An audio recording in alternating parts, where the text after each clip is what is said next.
The USS Arizona, sunk by the Japanese at Pearl Harbor on December 7th, 1941. The World War II memorial in Wesley Boland Park is centered around two massive battleship guns and the USS Arizona anchor. You get so much knowledge from this show, it's incredible. We keep the LFA 72 action rolling now with a featherweight matchup. Here are the numbers. Mike Hamel is 26 and Bruno Souza 3 years younger. Both fighters tip the scales at 145. And the Brazilian will have a slight reach advantage in the arms, the American in the legs. Back inside to Mike Kendall. Fight fans, this contest is scheduled for 3 5-minute rounds in the LFA featherweight division, brought to you tonight by USEN. Send money worldwide by USEN. Introducing first, fighting out of the blue corner. This karate-style fighter stands 5'10", weighed in 145.6 pounds. He holds a professional record, 5 wins, 1 defeat, with 2 wins coming by way of submission. Representing Machida team and fighting out of Belém, Brazil, Bruno Karate Souza. His opponent across the octagon, fighting out of the red corner, is a wrestler standing 5'9", weighed in 145.6 pounds. He holds a professional record, 6 wins, 2 defeats, with 3 wins coming by way of knockout. Representing the MMA lab and fighting out of Gilbert, Arizona, Magic Mike Hamel. Your referee in charge of the action, Ryan Brueggemann. Come center, Mike. Fighters, we went over your rules in the back. Protect yourself at all times. Obey my commands at all times. Touch one now if you wish. Come out swinging.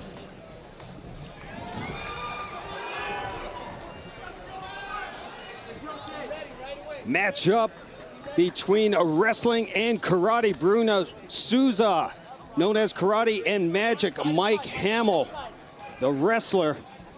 You ready? You ready? Let's fight! Referee Ryan Brueggemann gets us going, and we are set for 3 5-minute rounds in the LFA featherweight division. Mike Hamel in the white trunks. Bruno Souza with the blue, known as Karate, because he represents Lyoto Machida and Shinzo Machida team. He has been training with them for all his life. Mike Hamel scores the first takedown of the fight, and this is where he wants this fight. Nice job. He's got the wrist tied up from behind. Good job taking the back now. Great position to pound in. Big shots being thrown by Hamel. He's putting it on him. Wasting no time here. Hamel said the game plan was to make the Karate Man bruise on the outside. Oh, nasty elbows! He is putting it on him. Mike Hamel fighting like a man possessed, or at least a man who needs a win here in the LFA, coming in 0-2. Souza said he had a lot of wrestling experience. So far, not showing. He's getting roughed up, buddy. That far side wrist control is what's killing Souza right now. He's got to figure out how to stop that. Defenseless right now. Souza, no answer for Mike Hamel right now. Control by Hamel. Brutal elbow there. Another MMA lab product, Mike Hamel. Souza at least trying to get him back in the guard. Start defending himself. Control his wrist. Control his wrist, brother. Control, sit down. Control, yep. Souza weathering an early storm from Magic Mike Hamel. Nice job passing the guard there, stepping straight to the mount. Souza is just getting obliterated. Hamel, the 2-time Arizona State High School state wrestling champ. He's got that backside wrist control again. Come on, replace it again. Replace it again. Just smothering the Brazilian. Also wrestled at Grand Canyon University. 1 year at the University of Wyoming. Originally from Green River, WYO. Now fighting out of Gilbert, Arizona in the MMA lab. Midway point of round number 1. Didn't fight for a long time because of health issues. Had a fractured femur. All kinds of health issues, vitamin deficiencies, bald spots in his hair. Thus, got his health back and decided to go with the mullet, Ron. Always a strong idea. Never gonna get me to complain about a mullet, Pat. Break that out. I think you should have one for the next broadcast. Oh, man. What do you think? No, I do have my... No? Oh, armbar. Keeps attempting arm bars. Hamel gets out of them every time, sees them coming. I know you want to see 80s Kruk, Pat, but might have to wait to grow that one out. No, I wouldn't need to see crappy pass coverage. Oh, what? Taking a dig at the former Combine Rebel. Were you guys state champs when you were defensive back? Not even close. No? Okay. Eliminated in the first round of the playoffs. So I was fairly accurate with my assessment. Yes. All right, I'll give you that. Sorry, back to fighting. Yeah, enough of my 1989 Columbine Rebel football days. Souza is surviving, though. He has taken a massive amount of punishment this round. How tired is Hamel from throwing all of that leather? Great point. Watch your fingers in his eyes. Souza can survive this opening frame, come out and keep that distance, and use his karate. But right now, he has no answer for Mike Hamel. He's got the angle, he's still hunting submission, so he's still here with us. Souza comes in with a 5-1 record. 2 wins via submission, 3 decisions. Up kick there. 30 seconds to go. He's trying to set up a triangle. He's still scrambling for stuff. 20 seconds, bro. Yeah, finish it.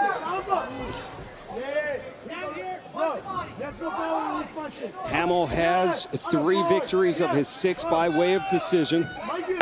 Good cardio.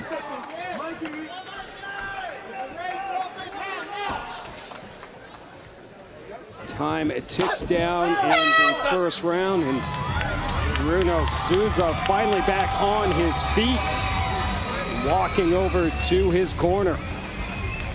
Want to hear from you tonight on Twitter at Access TV Fights, at LFA Fighting, at RKruk, at Pat Milicic, at Microphone Fiend, and of course, hashtag LFA72. Hamel here hunting that takedown.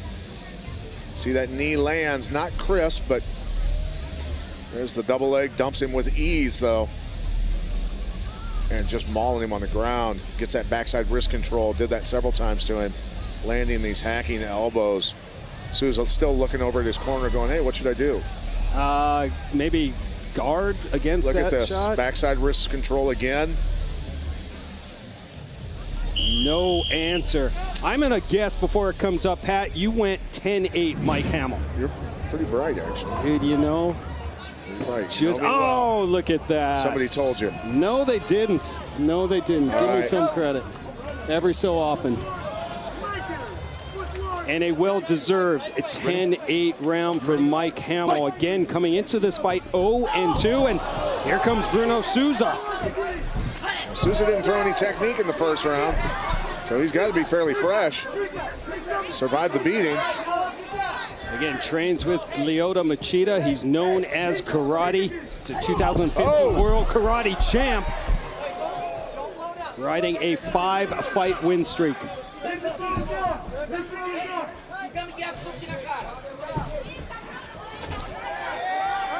We go over to Phoenix Carnivale for a report.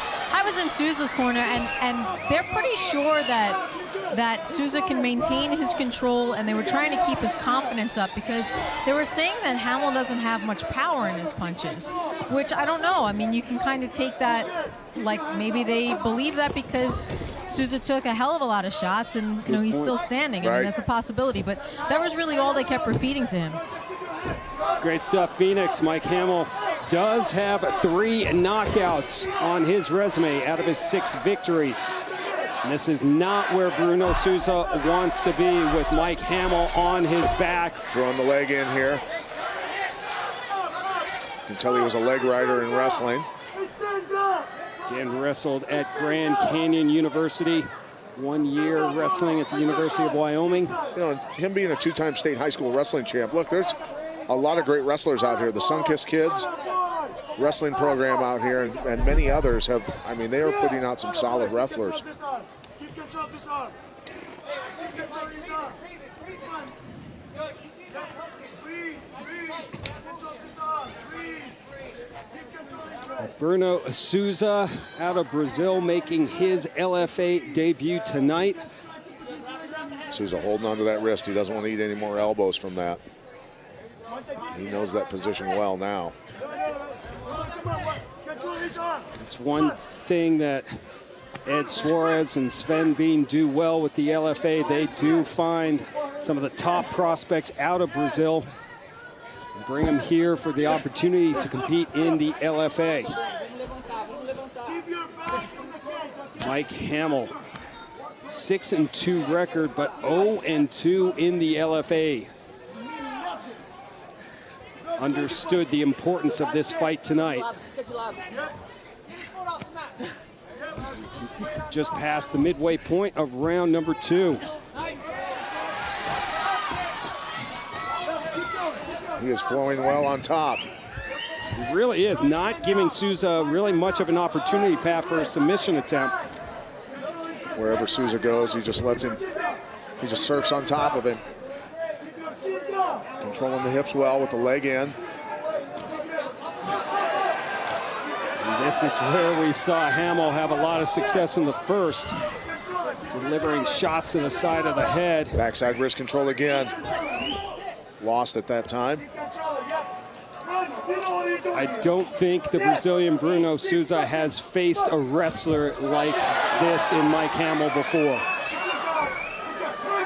Hamel back on his feet. Corner saying grab the heel, watch that up kick.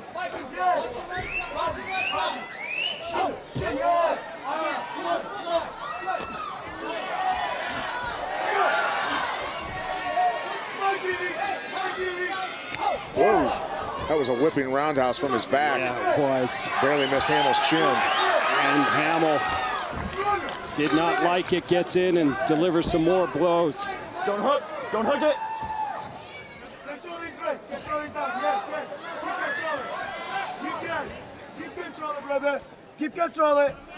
And the breathing. Control it. Control his arm. Yep. That's it.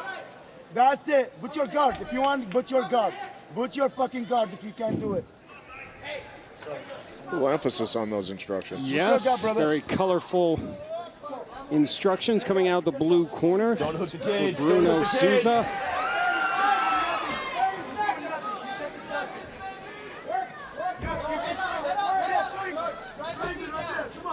Another round clearly controlled by Mike Hamel.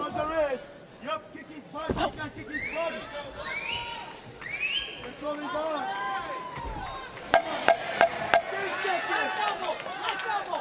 Total control again by Hamel.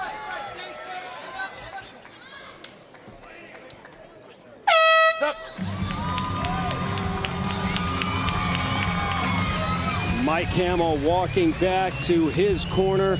David Machad representing the MMA lab tonight. We'll listen in. Toes. Look at the cage. Is it guys impression? Deep breath. It's kind of don't do it. Breathe from the stomach. Deep breath. Don't go and grab. He's scared. You hurt him already. You fucking hurt him body. He's scared. But now move. He going to do cheap shot, okay? Don't freeze. You good. Let's keep that head outside when you shoot. Head outside that neighbor. So if it's with that neighbor going 2, head outside. Take a look at gravity. If you go southpaw, off your jab. He's gonna run at you with a knee watch. Same thing. When you get on top, hey, that was a great round. Hamel's corner alerting him that flying knees coming early on in this round. So, well, Mike Hamel controlling this fight so far, but as we saw in our opening bout of the night, things can change in an instant. Third and final round here at the Comerica Theater, LFA number 72. Bruno Souza, the Brazilian, in the blue trunks. Mike Hamel in the white shorts. wrestling versus karate matchups. And right now, wrestling is in control. Souza has 0 marks on him. I have no clue how that happened. That's a great point. He's eaten some shots, and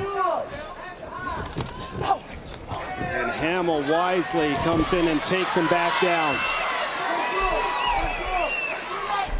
Very smart move by Mike Hamel, who is in need of a victory, still searching for that elusive first win here in the LFA Octagon.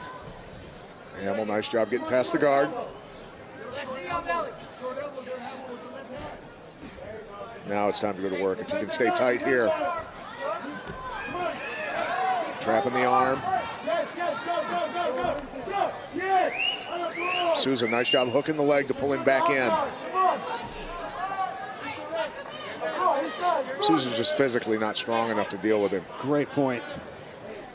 The wrestling and power has just been too much.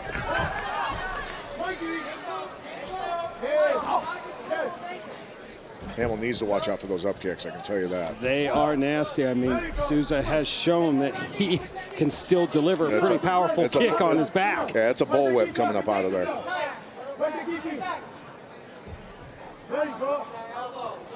Bruno Souza riding a 5-fight win streak. The Lyoto Machida protege started karate at age 4 and then began training with Lyoto in MMA at age 12. Only 23 years old, making his LFA and US debut tonight and being introduced to American wrestling. Got good position here, got the underhook. Watch the back of his head. Yes, good call from referee Ryan Brueggemann. That would be a costly error by Mike Hamel. If he was to get a penalty here for shots to the back of the head, midway point of the 3rd and final round. He's hunting that arm, I think, getting ready to key locking or something. They didn't punch him in the shoulder joint. They just punched him in the neck. Just getting mean. Souza's gonna feel that tomorrow. Yeah, that flight back to Brazil might not be a whole lot of fun. No.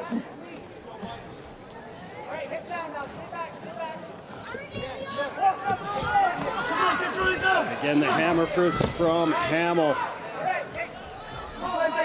2 minutes to go. Bruno, replace the guard.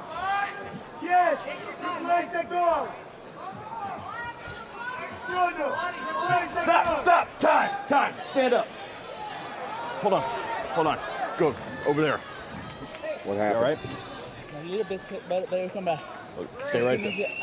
Stay right there, I saw it. Stay right there, hold on. Oh, are they saying punches to the back of the head now? I think so. Referee Ryan Brueggemann You punch him in the back of the head. He's turning in. has just Punch him in the said back of the head. Hamel said he keeps turning in, Stay here. which he can safely say, because he is. Back of the head. let's take a look at it. There's, yeah. Over here. That's pretty clean to the back of the head. I mean, Stay here, don't walk around. Stay here. you're exactly right. Ryan Brueggemann right on top of it. Mike Hamel, no point. In control of this fight. It's a bad mistake. Stay over here. You look distraught, Ron. I'm just calling it as I see it. They're taking a close look to see if Bruno Souza can continue. Well, I mean, look, he's been getting mauled the entire fight. It would be a shame, you're correct, Ron, to get DQ'd after you're completely dominating a fight that easily. Stay here.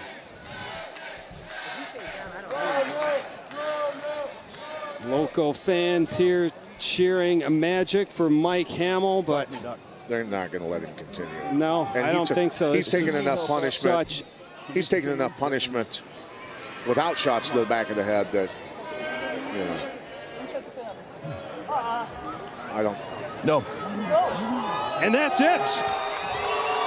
Francisco. Bruno Souza unable to continue, and what a costly error by Mike Hamel. Illegal blow to the head. You got to go to the cards. They're going to the cards because it's a certain distance through. So they'll go to the points scored accumulated so far. So, Pat, why would it not be a It wasn't intentional. DQ? It wasn't intentional.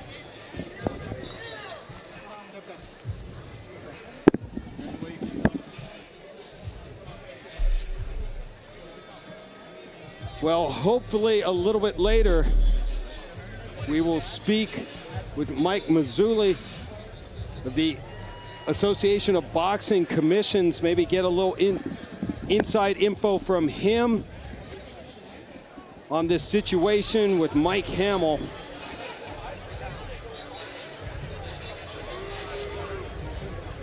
As Hamel was clearly in control of this fight.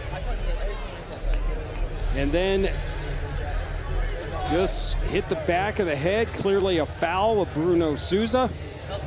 And Souza unable to continue. Souza still on the canvas in front of us. Souza took, I mean, let's be honest, several hundred punches and elbows to the head before that shot. So this is a better angle of it. that wasn't that hard. No, it wasn't.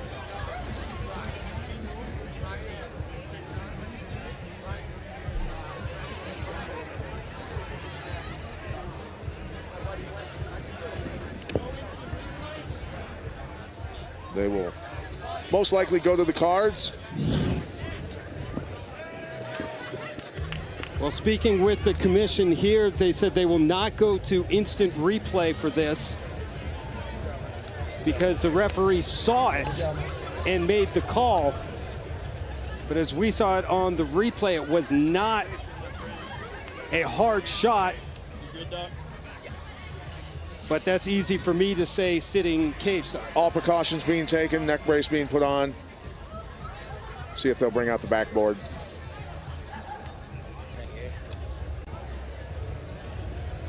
And a disappointing finish for the 26-year-old from Gilbert, Arizona, Mike Hamel. Clearly in control of that fight. And then he let it get away. But you're right, Pat. Bruno Souza, although that last illegal shot to the back of the head did not look like that was the hardest shot he ate tonight, he did suffer some major blows to the side of his head. So you don't know, maybe that last one triggered the injury. And as you said, the commission here and the ringside physicians not taking any chances. The neck brace is on. Better safe than sorry.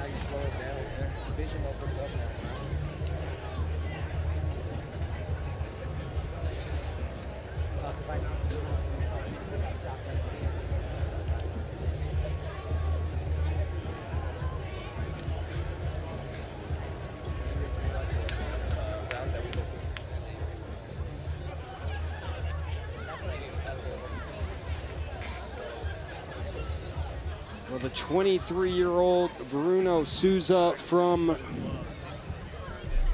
Brazil. They are bringing in the board to take him out of the octagon. I'd love to get an update from the commission here. See what we can get. I'm pretty sure they're going to go to the cards because they had gotten a certain percentage of the way through the bout.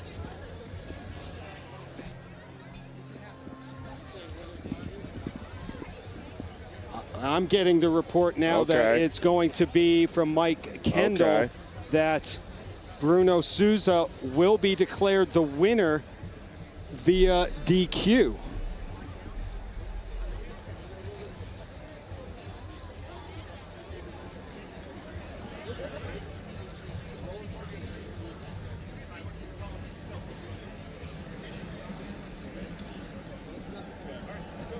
All right, let's now make it official and get the word from ring announcer Mike Kendall. Ladies and gentlemen, at 3 minutes, 12 seconds of the third and final round, due to illegal strikes, your winner by disqualification, Bruno Karate Souza. Well, Mike Hamel has been disqualified, so Bruno Souza gets the victory in his LFA debut. Mike Hamel can't believe it. He was in control of this fight. Let's go over to Phoenix, Carnivale. Phoenix, what did you find out? Well, I spoke to the commission, and the reason it was a DQ at 3 minutes and 20 seconds into that third round was because the referee had warned him multiple times. So it wasn't just like it was out of the blue, because there was multiple warnings about it. And he was told, that's why they went for the disqualification. Of course, unfortunate, but the referee is the law in there. Absolutely. Great report. That explains it. Referee Ryan Brugerman warning Mike Hamel several times, and thus that's why he was disqualified for the illegal shot to the back of the head. Right. Well, you know, there's nothing you can do as a referee if that's the decision you have to come to. Fighter safety important, obviously. You can't say Souza's milking it. No. Because, I mean, he took a lot of abuse. He got punched in the back of the head. We didn't. Right. So exactly right. Well, hopefully we'll get an injury update on Bruno Souza as we take a break. But up next, we've got a battle of grapplers when a 4-1 Paris Stanford clashes with a 7-1 Jake Heffernan. Both fighters are looking to begin new win streaks here tonight.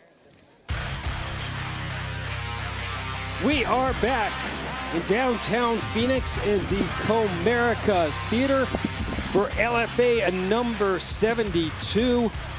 Ron Kruk, Pat Miletich, and Phoenix Carnivale with you tonight. And a little bit of controversy following that second fight of the night, as Mike Hamel was disqualified for illegal strikes, but couldn't have more people here that can talk about this situation, because the Association of Boxing Commissions, the ABC, is here, including one of the best referees in the business, Big John McCarthy.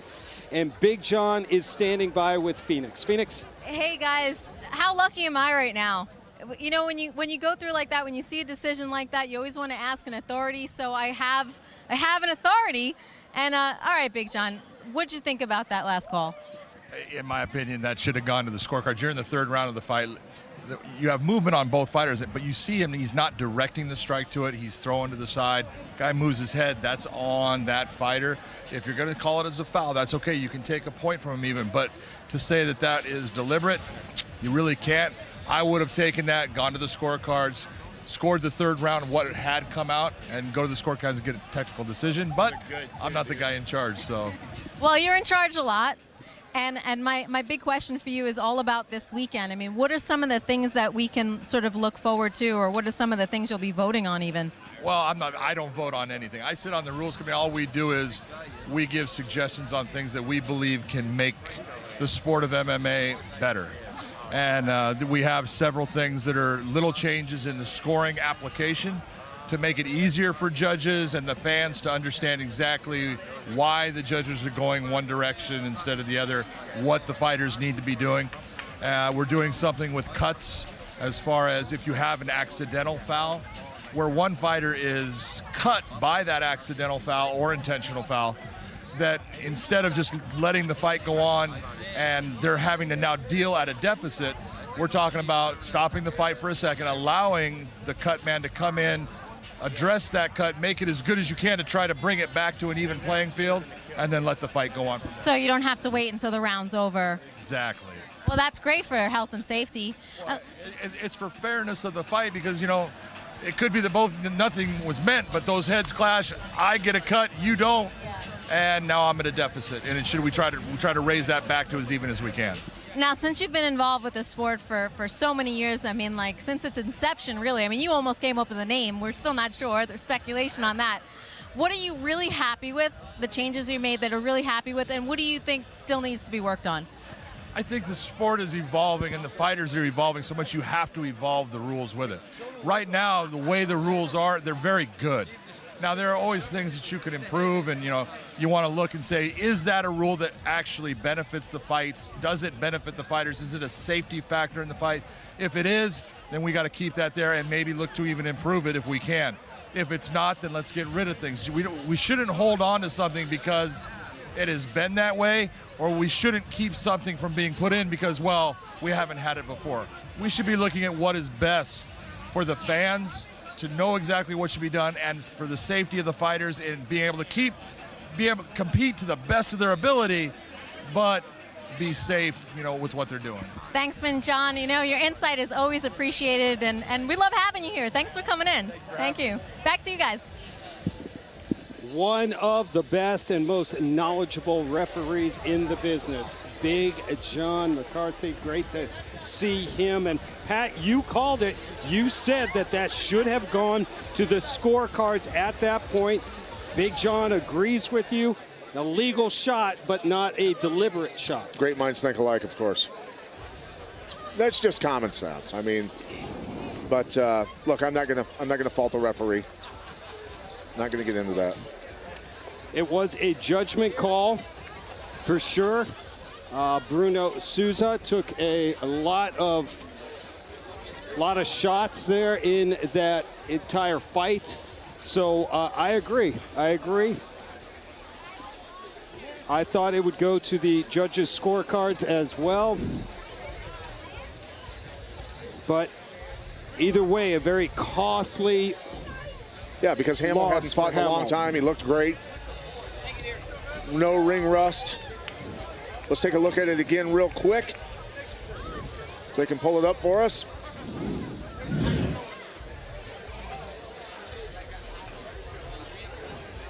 Here it is.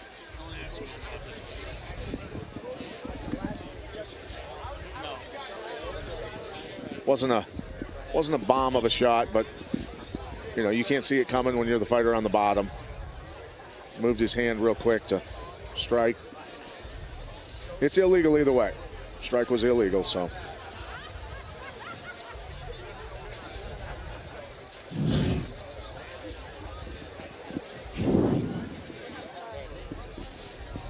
Well, we are back here at the Comerica Theater in Phoenix, Arizona, and we are thrilled to be joined by the president of the Association of Boxing Commissions, Mike Mazzulli. Mike, welcome. Thank you for the time. Hey, I appreciate it. Hey, I appreciate you having me here. It's Absolutely. A great show. Well, great timing, too, as we just saw. We won't talk too much about the situation, but just your thoughts with the referee disqualifying Mike Hamel. Well, I have to tell you, we all know it was a foul. The question Correct. is if it's accidental or intentional. It's a referee's decision. And he made that decision, and should they have gone to the scorecards? That was an option. Right. So Mike, go ahead. Mike, combat sports fans know all about, the athletic commissions, Jersey, Nevada, California, etc. But they might not know much about the Association of Boxing Commissions and your organization. So give us some details explain what the ABC does. Absolutely. The Association of Boxing Commissioners are all commissions throughout the country. Tribal as well as state commissions, and we have an association that we review rules, policies, and procedures. Of course, we have the Muhammad Ali Act in boxing, right? And we regulate MMA as well as we regulate boxing and all combative sports. So we get together once a year, we go over all the rules and policies, and it's a great conference. Safety, of course, is the most important thing for the Association of Boxing Commissioners. And as we know, we had that tragedy last week in boxing. Right. And with that said, if it wasn't for the Association of Boxing Commissioners and the regulators, I really believe there'd be more tragedies in all sports: kickboxing, Muay Thai, Sundo, you name it, we oversee it. Right. So let's talk a little bit about the Ali Act. A lot of people have been trying to get the Ali Act in MMA. I think, the contracts are unlike any other contracts in professional sports, of course. But I think the Ali Act is deeply needed in mixed martial arts to look out for these athletes, and what is the holdup, and what do we need to do to rectify the situation? Well, that's a great question. Unfortunately, the Ali Act was Mr. McCain, Senator McCain was a founder of it, and actually our ABC meeting this year is is actually named after and dedicated to Senator McCain. So, the Muhammad Ali Act is a great act. Unfortunately, it's very difficult to implement it. And in MMA, we're regulating MMA just like we're regulating boxing. So, is it needed? Yes, I could see it being needed, but we also need some teeth in the Muhammad Ali Act. Right. Over the years, we've had a lot of issues, and I've sent out many letters, a lot of commissioners as well as promoters about adversely and actually not following the Muhammad Ali Act. And I've sent it to the federal government too, and the Attorney General, federally wise, and they've never acted on any of these. So that's one issue. But on the other hand, would it help? Yeah. I mean, we're looking out for the best interest of the fighter. And obviously, lobbyists in Washington D.C. are lobbying to try and stop it. Others trying to get it pushed through. There's a war in D.C. going on. That's it's a nonstop thing over there.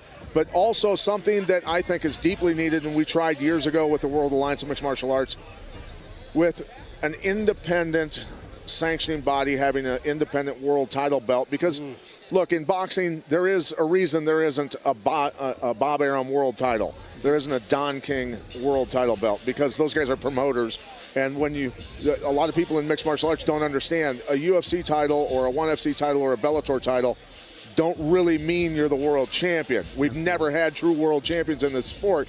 And look, I've always been pushing for that, to have an independent world title, so that a guy who's not in the UFC can be a world champion, a true world champion, and get the money he deserves. I absolutely agree with you. I think it's definitely needed. You look at boxing, we have all the WBC, IBF, we have all the belts that they utilize, and they're not always the same champion.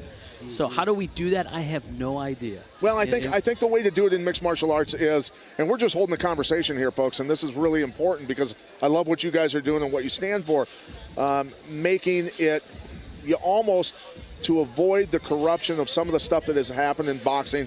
I'm not downplaying. I love the sport of boxing, always have, but we know there's been some shenanigans going on in different areas, and I'm not pointing a finger at you, of course. Right. But, I understand. But making it a non-profit. A non-profit organization, or at WAMA we tried to bring in sponsors that would, a Chevron World Heavyweight title, who would pay the athletes, pay the promoter, and pay the sanctioning body, so that they could actually keep doing what they're doing. So, there's several ways to skin a cat, I think. Unfortunately, the MMA is fairly new. It's a new sport.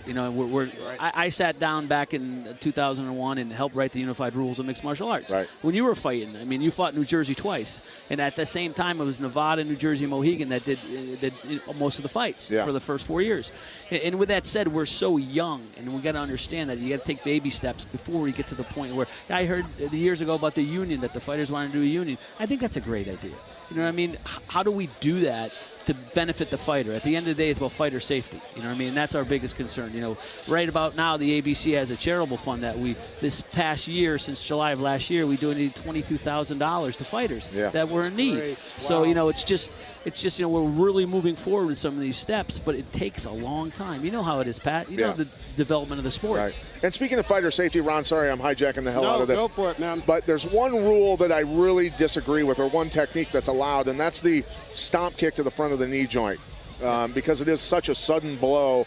I had my knee injured when I was fighting from that, and I hate 2 years, right? You were out for 2 years on that. Well, I was out for a while, not for 2 years, but 08. But I had a bum knee for a while. But it's a dangerous technique. It's going to end careers. I don't know if it already has. Luckily, I haven't ever called a fight where someone got their knee turned into a flamingo's knee going the wrong way. But it's going to happen, and it's going to be ugly. And I think that should be outlawed. Well, it's interesting you say that, because when I got elected president 4 years ago, what we did was we started a rules committee. Mm-hmm. And with that said, we had over 100 years worth of experience on that committee. Right. You go from Matt Hughes to... Well, I'm 100 myself. Yeah, so. Me too.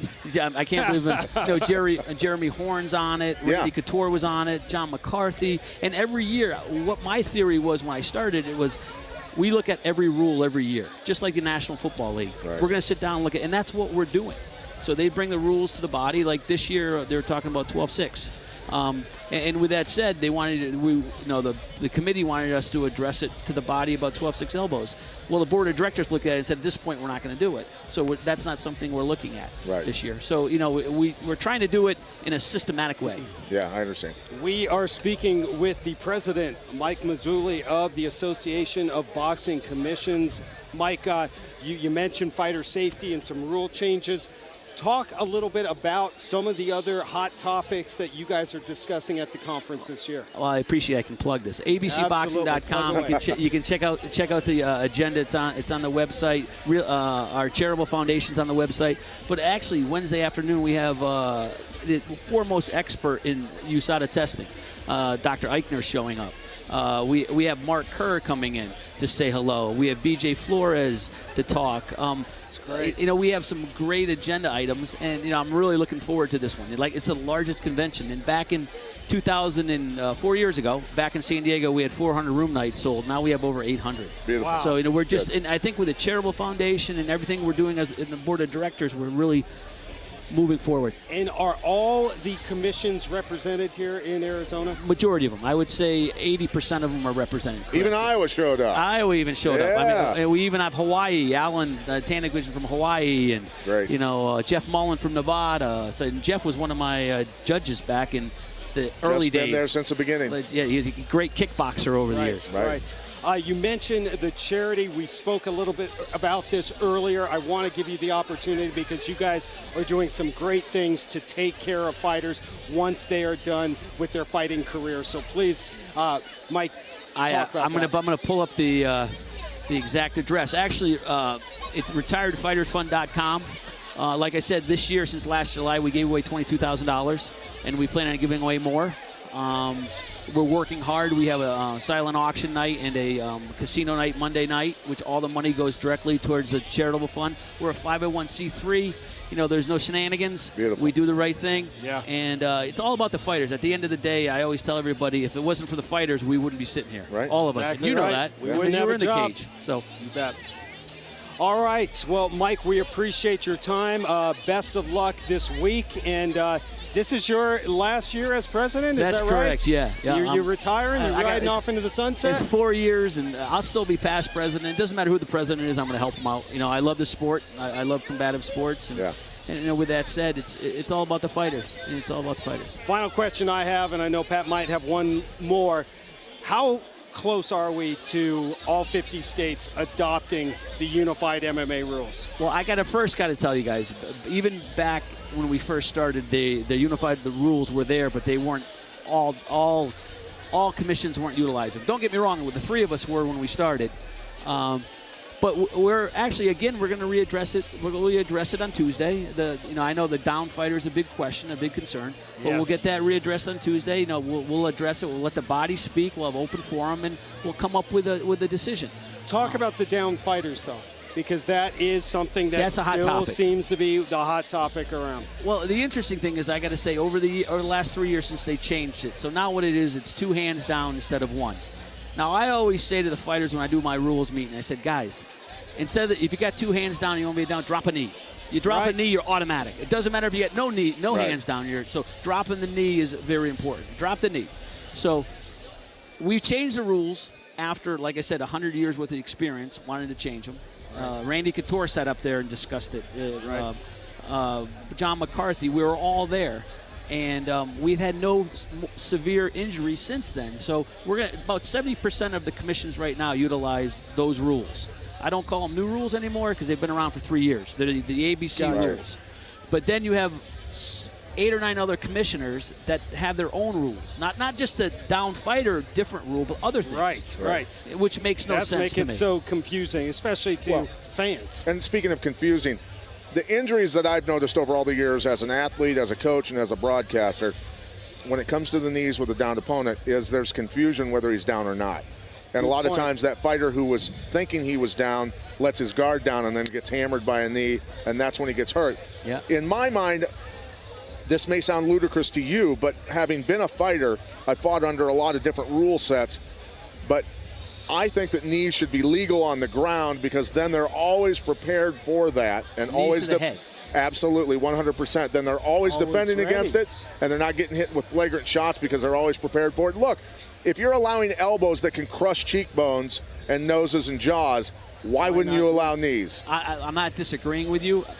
Yes, you are. But Well, you know the perception. I think the sport is so new, the perception isn't good. So in other words, a casual fan that watches it is like, wow, north-south elbow. We're way past that, though. We are way past that point in the history. But if let's say we throw north-south elbows in, right? The perception is that's more dangerous than this, right? We know that's not the case. We know impact is a lot worse when you're throwing. Sure. But the perception is the north-south elbow sounds like it's horrible. You know, pulling the choo-choo train. We got to quit bringing it down to the lowest common denominator, Mike. We got to make sure everybody's up here with us. We're trying. All right, we brother. are trying, brother. I am trying. if you want to hire him, you know, you can get him on sit on the rules commission, committee. too. He's more than I'd love welcome to. I'd to. love to. Yeah, You I'll know, jump in there. I'll and start some actually- arguments. One more thing, we have training for officials coming up Saturday, Sunday. Great. And I'll tell you, any fighter that wants to attend our trainings, it's free. Beautiful. Same with That's with great. announcers, anybody. So And Big John's running that. yes, John's running it. Yep. Great. Yep. You got the best running it. Mike Mazzulli, thank you so much. Thank you for very the much. time, bud. Thank you, Mike. for giving me the See time. you. Thanks. Great insight. Nice job, guys. All right, we are going to take a quick break and then return here to Phoenix, Arizona for more Legacy Fighting Alliance number 72 action.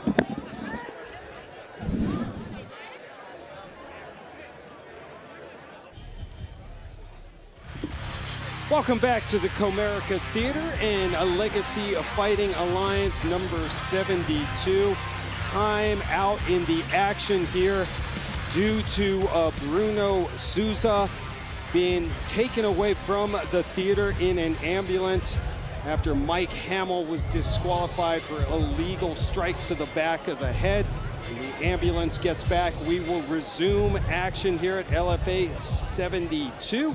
But for right now, Kansas product Chris Harris's lone loss in the LFA was to former champion Brendan Allen.